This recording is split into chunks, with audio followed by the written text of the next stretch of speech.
میں اس وقت ہمارے ایک دلیر، ایک نڈر، ایک بے باک، ایک کپتان کے سچے سپاہی ارسلان گھمن صاحب کے گھر پر موجود ہوں. ان کی والدہ، ہماری والدہ یہاں موجود ہے. جو مجھے بتایا گیا کہ رات کو ڈاکوؤں کی طرح، اغوا کاروں کی طرح، دہشت گردوں کی طرح پولیس اور نہ جانے کون کون، کالی ویگو، کون کون اس کے گھر میں داخل ہوا ہے. مشکوک لوگ، نامعلوم لوگ، اور چار دیواری کو تہو بالا کر کے بغیر لڑی پولیس کے ان کے گھر میں گھس کے بیڈ روم کے دروازے توڑ کے ارسلان کو اغوا کیا ہے.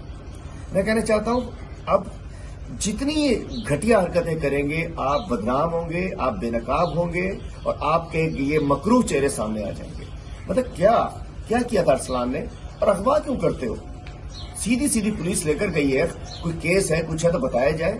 میں کہنا چاہتا ہوں یہ ہم کہتے تھے کشمیر بنے گا پاکستان، یہ پاکستان میں کشمیر جیسے، فلسطین جیسے حالات کر دیے گئے ہیں.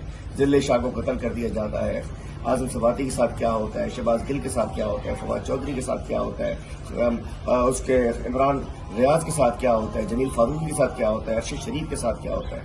اور آج جس نے کچھ بولا ہے زبان بندی کے لیے جو دہشت گردی ہو رہی ہے، ہم اس کی شدید مذمت کرتے ہیں. ہمارے چیئرمین عمران خان صاحب کو پوری پارٹی کے لیے پیغام ہے کہ ارسلان کے لیے بھرپور آواز اٹھائی جائے، ارسلان کو تلاش کیا جائے اور ارسلان کو رہا کرایا جائے. تو ہم ایک فیملی ممبر ہیں، ہم اس خاندان کے سربراہ عمران خان صاحب ہیں.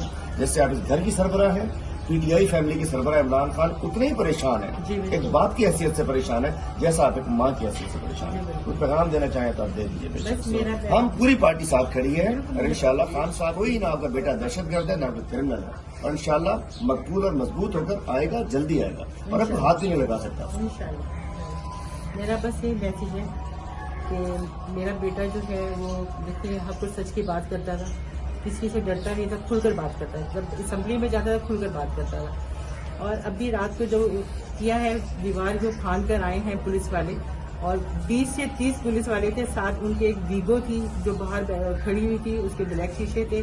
اور انہوں نے جس طرح میرے بیٹے کو یہاں سے گھسیٹتے ہوئے لے کے گئے ہیں، مجھے بہت تکلیف ہوئی ہے. میں چاہتی ہوں کہ میرے بیٹے کو جلد از جلد زندہ سلامت میرے پاس یہاں پہنچایا جائے. میں آپ سے اور میں عدلیہ سے بھی یہ شکایت کرنا چاہتی ہوں کہ کتنی دفعہ ایسے کیس ہوئے ہیں، اٹھا کے لے جاتے ہیں، مارتے ہیں، ننگے کر کے مارتے ہیں، اور پتہ نہیں کہاں بیچاروں کو اذیتیں دی جاتی ہیں جو بیان سے باہر ہے. خیر اب تو میڈیا اتنا آزاد ہو چکے ہیں، سوشل میڈیا اتنا آزاد ہو گیا، سب کو پتہ ہے کیا ہو رہا ہے، کیا نہیں ہو رہا. میں آج یہی بات کر رہی تھی کہ میں کہاں رہ رہی ہوں. مجھے تو لگتا ہے میں جیسے مقبوضہ کشمیر میں رہتی ہوں. ہم لوگ یہاں کے سچ نہیں بول سکتے، ہماری زبان کتنی بند کریں گے. یہ تو وہ حساب ہو گیا، ایک ایسا دستور زبان بنتی ہے تیری محفل میں، یہاں تو بات کرنے کو ترستی ہے زبان میں بھی. لیکن ہم نے سچ بولنا ہے، ہم حق اور سچ کے ساتھ کھڑے ہیں. ہم پی ٹی آئی والے جتنے بھی ہیں، ہم عمران خان کے ساتھ کھڑے ہیں، حق کے ساتھ کھڑے ہیں.